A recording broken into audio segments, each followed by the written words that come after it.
ሰላም ጤና ይስጥልን የጣና ቲቪ ተከታታይ ቤተሰቦቻችን እነሆ የሰዓቱን የጣቢያችን ዜና መረጃና ዜና ትንታኔዎችን ይዘንላችሁ ቀርበናል። አክብሮታዊ ግብዣችንን እያስቀደምን በቅድሚያም አቤቶቹን እናቀርብላችኋለን።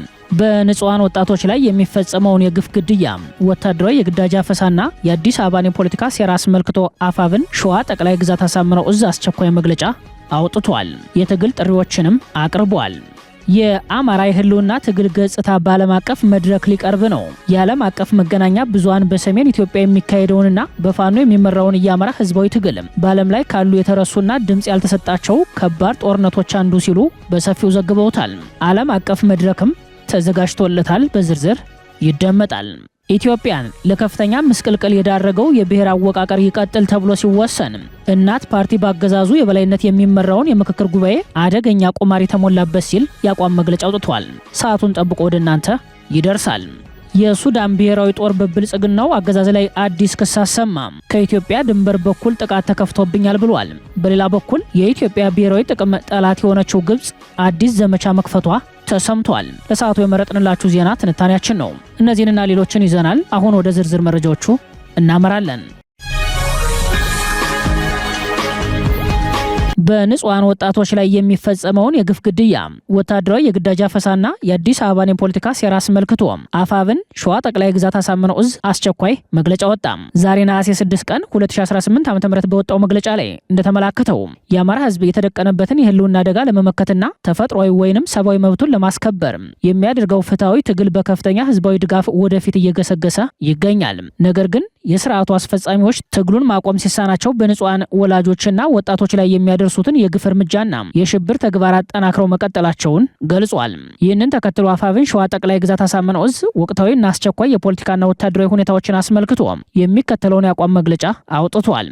አንደኛ፣ በንጹሃን ወጣቶች ላይ በአገዛዙ ብልጽግና የተፈጸመውን አሰቃቂ የብሪት ግድያ በተመለከተ ነሐሴ 4 ቀን 2018 ዓ.ም በጉራጌ ዞን አበሽጌ ወረዳ ከተሳፈሩበት የህዝብ ማጓጓዣ መኪና ላይ ፋኖ ናችሁ በሚል መላምትና ውንጀላ ተገደው እንዲወርዱ ከተደረጉ በኋላ በማንነታቸው ብቻ በአሰቃቂ ሁኔታ የተረሸኑትን የሶስት ንጹሃን አማራ ወጣቶች ግድያ እዙ በጽኑ አውግዟል። ፋኖነት የአማራ ህዝብ የታሪካዊ ሴቱ የጀግንነቱና የህልውናው መገለጫ እንጂ ንጹሃን ዜጎችን ያለ ህግ አሰራር የሚያስገድል ወንጀል ወይንም ኮድ አይደለም ያለው እዙ በህዝብ ማጓጓዣ ላይ የሚጓዙ ንጹሃን ዜጎችን በማንነታቸው ብቻ ተለይቶ መረሸን የስርዓቱን አረመኔነት እና የሞራል ውድቀት ወይንም መፍረስን የሚያሳይ ግልጽ የጦር ወንጀል ነው ብሎታል። ሁለተኛ፣ የግዳጅ ወታደራዊ አፈሳና የከተሞች ወታደራዊ ከበባን አስመልክቶ በአሁኑ ወቅት በሸዋ ጠቅላይ ግዛት ሁሉም ከተሞች ማለትም በአዲስ አበባ፣ በናዝሬት፣ በደብረ ዘይት፣ ደብረ ብርሃንን ጨምሮ በሁሉም አውራጃዎች ስር ባሉ ወረዳዎች ይህ አረመኔ ስርዓት ሰፊ ወታደራዊ የግዳጅ አፈሳ ጀምሯል።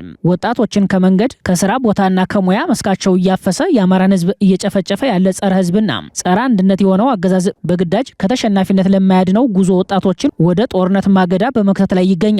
ይህ ህገወጥ አፈሳ የስርዓቱን ውድቀት የሚያፋጥን እንጂ ህዝባዊ ትግሉን የሚያስቆም እንዳልሆነ ገልጿል። በመሆኑም በእነዚህ ከተሞች የምትገኙ የአማራ ወጣቶች ለገዢው ቡድን የመሳሪያ ማኖሪያ ከመሆን ይልቅም የህዝባችሁን ህልውና ለማስከበር በግንባር ቀደምትነት እየታገለ የሚገኘውን አፋብን ሸዋ ጠቅላይ ግዛት አሳምነው እዝን እንድትቀላቀሉ ሲል ጥሪ አቅርቧል።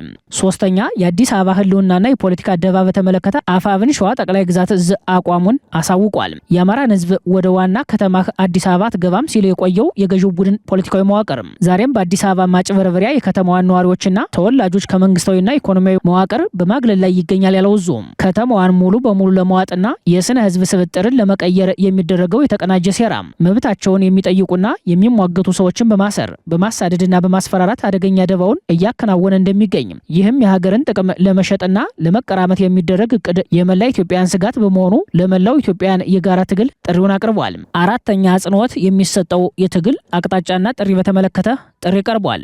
በተለይም ለአማራ ወጣቶች የግፍ ሰለባ ከመሆንና በግዳጅ አፈሳ ወደማታምኑበት እቅድ ከመነዳት ይልቅም ህልውናችሁንና የህዝባችሁን ክብር ለማስከበር የፋኖን ትግል ተቀላቀሉ። ለአዲስ አበባ ነዋሪዎችና መላው ኢትዮጵያውያን በከተማችሁና በሀገራችሁ ላይ እየተፈጸመ ያለውን ፖለቲካዊና ኢኮኖሚያዊ ተጽዕኖ በጋራ እንድትታገሉ የፋኖን ህዝባዊ የህልውና ትግል በገንዘብ በሐሳብና በጽናት እንድትደግፉ ጥሪያችንን እናቀርባለን ያለ ሲሆን ለስርዓቱ የጸጥታ መዋቅር የደህንነት አባላት ባቀረበው ደግሞ ህዝብን ጨፍጫፊና ሀገር አፍራሽ ለሆነው አገዛዝ መሳሪያ ከመሆን ተቆጥባችሁ ወደ ህዝባችሁ ጎን እንድትቆሙ የመጨረሻ ማስጠንቀቂያ እንሰጣለን ብሏል። የፋኖ መንግስት የተሰኘ ምስላዊ ዘገባ ለዓለም ህዝብ እንደሚቀርብ ተገለጸ። እንደ አውሮፓውያን የዘመን ቀመር ከኦገስት 29 እስከ ሴፕቴምበር 13 ቀን 2026 ድረስ በፈረንሳይ ቴርፒኛን በሚካሄደው 38ኛው ዓለም አቀፍ የፎቶ ጆርናሊዝም ፌስቲቫል የፋኖ መንግስት የተሰኘ ምስላዊ ዘገባ ለዓለም ህዝብ እንደሚቀርብ ተገለጸ። የዓለም አቀፍ መገናኛ ብዙሃን በሰሜን ኢትዮጵያ የሚካሄደውንና በፋኖ የሚመራውን የአማራ ህዝባዊ ትግል በዓለም ላይ ካሉ የተረሱና ድምጽ ያልተሰጣቸው ከባድ ጦርነቶች አንዱ ሲሉ በሰፊው ዘግበውታል። የፋኖ መንግስት ወይንም በእንግሊዘኛው አጠራር ፋኖስ ኪንግደም በሚል ርዕስ በቀረበው በዚህ ሰፊ ዘገባ የአማራ ህዝባዊ አርበኞች ከአለታማዎቹና ስልታዊ ጠቀሜታ ካላቸው የላስታ ሰሜን ወሎና ጎንደር ተራሮች ተነስተው ሰፊ የገጠር ቀበሌዎችን በቁጥጥራቸው ስር መዋላቸው ተመላክቷል። በዘገባው መሰረት የፋኖ አርበኞች አገዛዙ በህዝብ ላይ እያደረሰ ያለውን ሁለንተናዊ በደል፣ ጭፍጨፋና የኢኮኖሚ ማዕቀብ ለመመከት ወደ ትግሉ መግባታቸው ተገልጿል። ቀደም ሲል በሰሜኑ ጦርነት ወቅት ካገዛዙ ጎን የቆሙ ቢሆንም በ2015 ዓ.ም የተደረገው የፕሪቶሪያ ስምምነት የአማራን ህዝብ ህልውናዊ ጥያቄዎችና ታሪካዊ መሬቶች ወደ ጎን ማለቱ እንዲሁም አገዛዙ የክልሉን ልዩ ኃይል ለማፍረስ የሄደበት መንገድ ለአሁኑ አገር አቀፍ ቁጣና ለትግሉ መስፋፋት ዋና ምክንያት መሆኑ ተጠቅሷል። አገዛዙ የፋኖን ህዝባዊ መሰረት ለመስበር ሲል በንጹሃን ዜጎች ላይ ድሮንን ጨምሮ ከባድ የጦር መሳሪያዎችን እንደሚጠቀም በግፍ እስራትና በሰብአዊ መብት ጥሰቶች ላይ መሰማራቱን የጠቀሰው ዘገባው ይህም ድርጊት ይበልጥ ወጣቶችን፣ ተማሪዎችንና አባወራዎችን ወደ ፋኖ ካምፖች እንዲቀላቀሉ ማድረጉን ያመላክታል። በአሁኑ ወቅት የትግራይን ክልል በ3 እጥፍ የሚበልጥና አስቸጋሪ መሬት ባለው ሰፊ ቀጠና የሚካሄደው ይህ የሽምቅ ውጊያ የፌዴራል ሰራዊቱን ከፍተኛ ወታደራዊና ስነልቦናዊ ውጥረት ውስጥ ከቶታል ተብሏል። በተጨማሪም የተለያዩ የፋኖ አደረጃጀቶች ትግሉን በተቀናጀ መንገድ ለመምራት ያደረጉት ጥረትና የተፈጠሩት ጥምረቶች የትግሉን አቅም ማሳደጋቸው ተገልጿል። በሌላ በኩል በአካባቢው ከ2.3 ሚሊዮን በላይ ህዝብ የአስቸኳይ ጊዜ ሰብአዊ እርዳታ የሚፈልግ ቢሆንም አገዛዙ የጋዜጠኞችን እንቅስቃሴ በመገደቡና የእርዳታ ድርጅቶችን መንገድ በመዝጋቱ ሳቢያ ማህበራዊና ኢኮኖሚያዊ ቀውሱ የከፋ መሆኑ ተመላክቷል። ይህ በፎቶግራፈር ሮቢን ቱቴንገስ የተሰናዳውና የፋኖ አርበኞችን የትግል ህይወት የሚያሳየው የፋኖ መንግስት የተሰኘው ምስላዊ ዘገባ በኢትዮጵያ አቆጣጠር ከነሐሴ 23 እስከ ጳጉሜ 8 2018 ዓ.ም ወይንም ከኦገስት 29 እስከ ሴፕቴምበር 13 ቀን 2026 እንደ አውሮፓውያን አቆጣጠር በፈረንሳይ ቴርፒኛን በሚካሄደው 38ኛው ዓለም አቀፍ የፎቶ ጆርናሊዝም ፌስቲቫል ላይ ለዓለም ህዝብ እንደሚቀርብ ታውቋል። ከሰሞኑ ታዋቂው ዓለም አቀፉ ግሎብ ኤንድ ሜይል የፎቶ ጋዜጠኛ ወደ አማራ ክልል በመጓዝ በምስል የተደገፈ መረጃ ይፋ ማድረጉ ይታወሳል። ጋዜጠኛው ያገዛዙን የጦር ወንጀል ገጽታዎች በፎቶ ሀተታና በጽሁፍ ማጋለጡ በተሰማ በቀናት ልዩነትም ይህ የፎቶ ፌስቲቫል በፈረንሳይ መዘጋጀቱ ዓለም ተገቢውን ትኩረት ያልሰጠውን የአማራ ጦርነት ሰሚ እንዲያገኝ ይረዳል ተብሏል። እናት ፓርቲ በአገዛዙ የበላይነት የሚመራውን የምክክር ጉባኤ አደገኛ ቁማር የተሞላበት ሲል ጥብቅ አቋሙን አንጸባረቀ። ፓርቲው ነሐሴ 6 ቀን 2018 ዓ.ም ባወጣው መግለጫ የምክክር መድረኩ አገርን በብሔራዊ መግባባት ከማጽናት ይልቅ የቡድን የበላይነትን ለማንበርና አዲስ የእርስ በርስ ጦርነት ለማስነሳት ታልሞ እየተሰራበት መሆኑን ገልጿል። በመሆኑም ከዚህ የምክክር መድረክ በሚወጡ ማናቸውም ስምምነቶች ላይ ፊርማው እንደማያኖር አስታውቋል። እናት ፓርቲ በመግለጫው እንዳብራራው ገና ከጅምሩ በኮሚሽነሮች አመራረጥም በአካታችነትና በወቅቱ በነበሩ ጦርነቶች ዙሪያ ስጋቱን ሲገልጽ ቢቆይም ሰሚ በማጣቱ ሀገሪቱ ወደ ምክክር እንድትገባ ተደርጓል። ፓርቲው ሂደቱን በውስጥ ሆኖ ለማረምና በጎ ተጽዕኖ ለመፍጠር በማሰብ ተሳትፎ ሲያደርግ መቆየቱን ያስታወሰው መግለጫው ይሁን እንጂ ከወረዳ ጀምሮ እስከ አገር አቀፍ ደረጃ ባለው የምክክር መድረክ አብላጫውን ቁጥር የያዙት የገዢው ፓርቲ አባላትና የስርዓቱ ደጋፊዎች መሆናቸውን ታዝቤያለሁ ብሏል። በተጨማሪም በሂደቱ ድምጾች እንዳይሰሙ መገደባቸው የገለልተኝነትና የግልጸኝነት ማነስ በጸጥታ አካላት ታጅቦ መወያየትም እንዲሁም የተሳትፎ አድማስን ለማጥበብ ከውስጥና ከውጭ የሚደረጉ ወከባዎች የምክክሩን ፍትሐዊነትና ቅቡልነት ክፉኛ ጥያቄ ውስጥ እንደከተቱት ፓርቲው አስገንዝቧል። እንደ እናት ፓርቲ እምነት ሀገራዊ ምክክር የቀውስ ጊዜ መፍትሄ ማምጫ እንጂ የቅንጦት ሁነት አይደለም። በአሁኑ ወቅት ቢያንስ በ3 ክልሎች ውስጥ ጦርነቶች እየተካሄዱ ባለበትና ዘርን መሰረት ያደረገ ፌዴራሊዝም ሀገሪቱን አደጋ ላይ በጣለበት ሁኔታ ምክክሩ እነዚህን የህልውና አደጋዎች ለማስቆም አልሞከረም። ከዚህ ይልቅ የችግሩን ስር በማድበስበስ ፖለቲካዊ ቁማሮች ላይ ማተኮሩን ፓርቲው ተችቷል። ለአብነትም የሀገሪቱን መሪ ከጠቅላይ ሚኒስተር ወደ ፕሬዝዳንትነት የመቀየር ጉዳይ፣ አዲስ አበባን ለአንድ ቡድን አሳልፎ ለመስጠት የሚደረግ ወከባ፣ የድሬዳዋ እጣ ፈንታና የዘመን አቆጣጠርን የመሳሰሉ ርዕሰ ጉዳዮች የሀገሪቱን ወቅታዊ ቀውስ የማይፈቱና አዲስ የጸብ ግንባር የሚከፍቱ መሆናቸውን በመግለጫው ተብራርቷል። እናት ፓርቲ እነዚህ መሰረታዊ ሂደቶች ካልተስተካከሉ በስተቀር ከዚህ በመለስ ባሉ አጀንዳዎች ዙሪያ በሚደረጉ ስምምነቶች ላይ ፊርማው እንደማያኖር አሳውቋል። ገዢው ፓርቲ በሀገራዊ ምክክሩ ስም ሀገርን አስይዞ ከሚሰራው የፖለቲካ ቁማር እንዲታቀብ ያሳሰበው ፓርቲው ተመካካሪዎችም ለጊዜያዊ የፖለቲካ ጥቅም ሽፋን ከመሆን ተቆጥበው ለሀገርና ለህዝብ መቆም በድፍረት እንዲያሳዩ ጠይቋል። የምንመካከረው በብሔራዊ መግባባት ሀገርን ለማጽናት እንጂ የቡድን የበላይነትን ለማንበርና ሌላ አዲስ የእርስ በርስ ጦርነት ለማዋለድ አይደለም ሲልም በወጣው የአቋም መግለጫ ላይ 3 መሰረታዊ መልእክቶችን አስተላልፏል። አንደኛ፣ ገዢው ፓርቲ በሀገራዊ ምክክር ስም ለማሳካት ከሚፈለግ ማንኛውም ፍላጎትና ሀገርን አስይዞ ከሚደረግ የፖለቲካ ቁማር እንዲታቀብ። ሁለተኛ፣ ተመካካሪዎች ለጊዜያዊ ጥቅምና የፖለቲካ ውሳኔዎች ሽፋን ከመስጠትና በታሪክ ተወቃሽ ከሚያደርጉ ድርጊቶች በመቆጠብ ለሀገርና ለህዝብ መቆምን በቀረችው አጭር ጊዜም ቢሆን በድፍረት እንዲያሳዩ። ሶስተኛ፣ ለመላው የኢትዮጵያ ህዝብ ሀገራዊ ምክክሩ የጥቂት አካላትን ፍላጎት ማስፈጸሚያና ለአዲስ ቁርሾ የሚያዘጋጅ እንዳይሆን ሂደቱን በንቃትና በትኩረት እንዲከታተል ሲል ጥሪውን አቅርቧል። ፓርቲው መላው የኢትዮጵያ ህዝብ ይህ ሀገራዊ ምክክር የጥቂት አካላት ፍላጎት ማስፈጸሚያና ለአዲስ ቁርሾ መነሻ እንዳይሆን ሂደቱን በንቃትና በትኩረት እንዲከታተል ጥሪውን ባቀረበበት በዚህ መግለጫ በሀገሪቱ የበላይነት የሚመራው የምክክር መድረኩ አደገኛ ቁማር የተሞላበት መሆኑን አመላክተዋል። ኢትዮጵያን ለከፍተኛ ምስቅልቅል የዳረገው የብሔር አወቃቀር ይቀጥል ተባለ። በከፍተኛው ውዝግብ የቀጠለው የብልጽግናው አገዛዝ የምክክር ጉባኤ በዛሬው ዕለት ኢትዮጵያን ለከፍተኛ ምስቅልቅል የዳረገው ብሔርን መሰረት ያደረገው የክልሎች አወቃቀር እንዲቀጥል ውሳኔ ማሳለፉ ተሰምቷል። ውሳኔው 500 አባላት ባሉት ቡድን መወሰኑን ተሳታፊዎች ነግረውናል። አገሪቱ የምትከተለው የመንግስት ስርዓት ምን ይሁን ለሚለው ተመካካሪዎቹ ኢትዮጵያ በፕሬዝዳንት ትመራ በሚለው ላይ ሙሉ ለሙሉ ተስማምተዋል የተባለ ሲሆን ይህም የብልጽግናው አለቃ ዋና ፍላጎት እንደሆነ ነው የታወቀው። ፕሬዝዳንቱ ከየት ይመረጥ? ስርዓቱ ፓርላመንታዊ ሆኖ ከፓርላማ ይመረጥ ወይስ ሙሉ በሙሉ ስርዓቱ ፕሬዝዳንታዊ ሆኖ በህዝብ ቀጥታ ይመረጥ የሚለው ግን ሁሉንም አስማሚ አልሆነም ያሉት የመረጃው ምንጮችም በዚህም በመንግስት አደረጃጀትና ቅርጽ በፖለቲካ ስርዓት ውክልና የምርጫ ስርዓት ስር ሲመክር የሰነበተው ተመካካሪ ቡድን እነዚህ አጀንዳዎች በልዩነት ወደ ቀጣይ ምዕራፍ እንዲተላለፉ ተወስኗል ብለዋል። በሌላ በኩል የፌዴሬሽን ምክር ቤት አባላት ውክልና ምን ይምሰል የሚለውም ሌላኛው በልዩነት ያለፈ ንዑስ አጀንዳ መሆኑን ከተሳታፊዎቹ ሰምተናል። በአዲስ አበባ ከተማ ህጋዊ አቋም ዙሪያ የቀረቡ ምክረ ሀሳቦች ዛሬም በተመካካሪዎች ላይ ልዩነት የፈጠሩ ሆነው ቀጥለዋል የሚሉት የመረጃው ምንጮችም ኦህዴድ ከተማዋን በብቸኝነት ልጠቅልል ከሚለው ሀሳብ አፈግፍጎ የፌዴራል ከተማ ትሆን ወደሚለው ሀሳብ የመጣ ቢመስልም ማሰሪያ ህግ ለመፍጠር አዲስ ሴራ መሸረቡን ምንጮች ያስረዳሉ። ምንጮች እንደሚሉት አዲስ አበባ የፌዴራል ከተማ ትሆን በሚለው ምክረ ሀሳብ ዙሪያ ስምምነት ላይ ቢደረስም ከተማዋ በተጨማሪነት የኦሮሚያ ክልል ዋና ከተማና መቀመጫ ትሆን በሚል የተነሳው ኦህዴዳዊ ፍላጎት በራሱ በገዢው ፓርቲ ውስጥ የሀሳብ ልዩነት አምጥቷል።